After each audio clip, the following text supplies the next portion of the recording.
Look, we finally got to see some world leaders with a backbone at Davos. Mark Carney and others just told Trump to his face that his Greenland fantasy isn't happening. And honestly, it's about damn time. After watching Trump's complete meltdown online last night, we desperately needed somebody on the global stage to step up and shut this nonsense down. That's exactly what Carney delivered. But he wasn't alone. We're seeing pushback from leaders across NATO, and Gavin Newsom showed up to deliver his own message. Before we get into everything, hit that like button and subscribe if you enjoy what we're doing here. I want to start with French President Emmanuel Macron because he really nailed what's happening right now. Here's what he said. But we do prefer respect to bullies, we do prefer science to Plotism, and we do prefer rule of law to brutality. We have a place where rule of law and predictability is still the rule of the game. And my guess is that it is largely underpriced by the market. Having a place like Europe, which sometimes is too slow, for sure, and needs to be reformed, for sure, but which is predictable, loyal, and where you know that the rule of the game is just the rule of law, it's a good place. And here in the epicenter of this continent, we do believe that we need more growth, we need more stability in this world.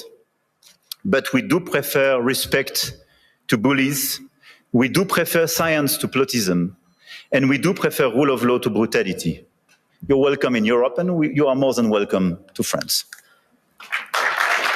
Macron's message is exactly the energy world leaders need right now. And here's the thing about Trump, he only understands strength. It's not that he has any himself, but he definitely recognizes it in others. That's why he gets manipulated by strongmen like Putin. So this is the moment.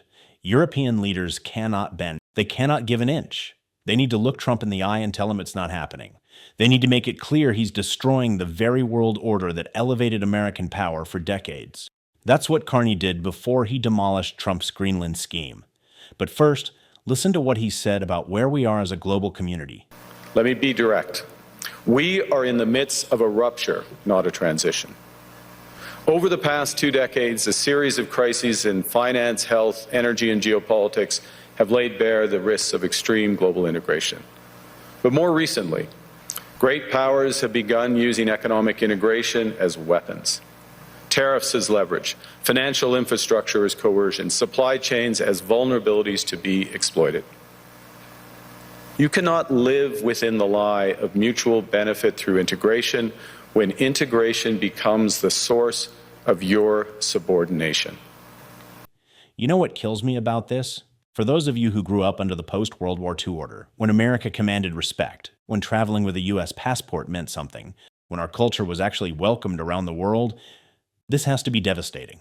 Trump and Republicans have systematically stolen everything from us. They took the American dream. They gutted any chance at economic security because they're greedy enough to explode the debt without a second thought. Jerome Powell has said as much. And now they've stripped away our standing on the world stage. Trump, along with Bush, Reagan, and the rest, have robbed my generation of those 3 fundamental things. And what Carney's saying here is that the world has moved on from pretending America still has that standing. Because we don't. We don't carry that weight anymore. And that's heartbreaking. But it's also what Trump needs to hear. And he especially needs to hear this. Carney's not playing games when it comes to Greenland. Check this out. On Arctic sovereignty, we stand firmly with Greenland and Denmark and fully support their unique right to determine Greenland's future.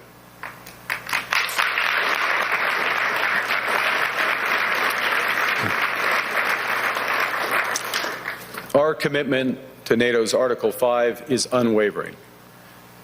So we're working with our NATO allies, including the Nordic-Baltic 8, to further secure the alliance's northern and western flanks, including through Canada's unprecedented investments in over-the-horizon radar, in submarines, in aircraft, and boots on the ground.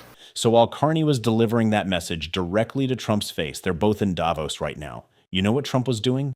Journalist Aaron Rupar pointed out that Trump was losing his mind on social media, posting about Dominion voting machines supposedly stealing votes from him in Nevada 6 years ago. 6 years ago.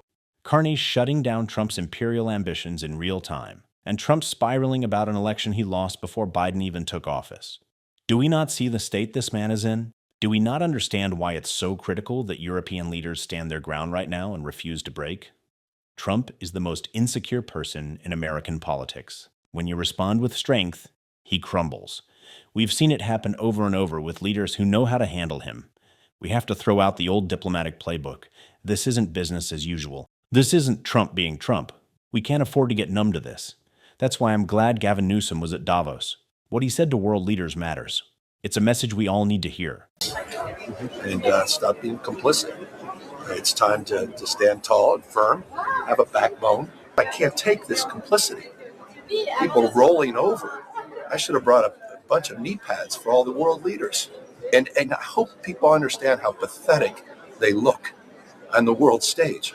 I mean, at least from an American perspective, it's embarrassing. So what should Europe be doing? You should decide, the Europeans should decide for themselves what to do. But one thing they can't do is what they've been doing. And they've been playing. This guy's playing folks for fools. And it's embarrassing. Europeans think this is diplomacy and this will ultimately this is work. Diplomacy with Donald Trump? He's a T-Rex. You mate with him or he devours you. One or the other. And Europe's being people devoured? need to stand. No, the Europeans could be if they continue down this path and process. They need to stand tall, stand firm, stand united. Look, a year ago we should have been having this conversation, and they didn't. Okay, and now you're paying the price. Exactly what anyone objective observer would have anticipated we'd be where we are today. This guy's a wrecking ball. I hope people are waking up to what we're dealing with. This is code red. I mean, you guys are still playing by all set of rules. Everybody, the globe is with this guy. He's unmoored. It's the law of the jungle. It's the rule of dawn.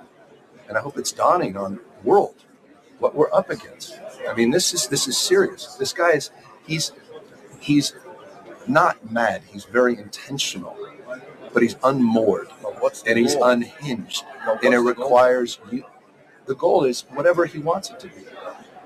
The goal is the world in his image. What would your He's advice? a narcissist. I mean, it's no advice. Common sense. Why don't folks do what they say publicly, what they're saying in private? Why don't they just simply do what they know is right? I mean, everybody's talking behind his back. They're laughing at him. Meanwhile, they're sucking up to him. It's embarrassing. I mean, you're modeling behavior for our kids, generations of folks. This is not diplomacy. This is stupidity. This is exactly right. And it's coming from someone who's had more concrete success fighting Trump than anyone else in the country. Let's be honest about this. Nobody has beaten Trump more consistently than Gavin Newsom. He ripped up the old playbook and said, "We're holding firm and we're beating these fascists back." 5 more House seats because of Gavin. The map flipping in Virginia started with Gavin planting his flag first. So when he tells world leaders they need to tear up the rulebook, he's proven what it takes to actually win these fights. Now, I've got to say, I was a little disappointed when Newsom seemed to agree with Ben Shapiro that ISIS tactics don't constitute domestic terrorism, because they absolutely do. These are January 6ers with badges. These are Proud Boys and Oath Keepers operating under federal authority. And I want to circle back to the bigger point here, because what Newsom told world leaders is critical. This is different. You do have to tear up the playbook. You have to rip out the rot that Trump has embedded in our government. When you've got a house full of black mold, you don't do some light renovations and buy a new refrigerator. You tear the whole thing down and rebuild. That's what Trump has done. He's infected our government with rot, and you can't smile at rot and hope it goes away. You have to rip it out completely. That's what ICE represents. They're the physical manifestation of Trump's worst instincts. And in the same way, this Trump doctrine, this idea that he can just take and steal and conquer his way through the Western Hemisphere, is something we need to eliminate entirely. We have to take it seriously as a threat to oppose. But we cannot give it respect or legitimacy. We can't. We're going to keep talking about this every day on this show. If you want to support that work, hit subscribe, leave a like on this video. If you made it to the end, drop a blue heart in the comments. Keep fighting. Don't let them silence you. Until next time, I'll see you.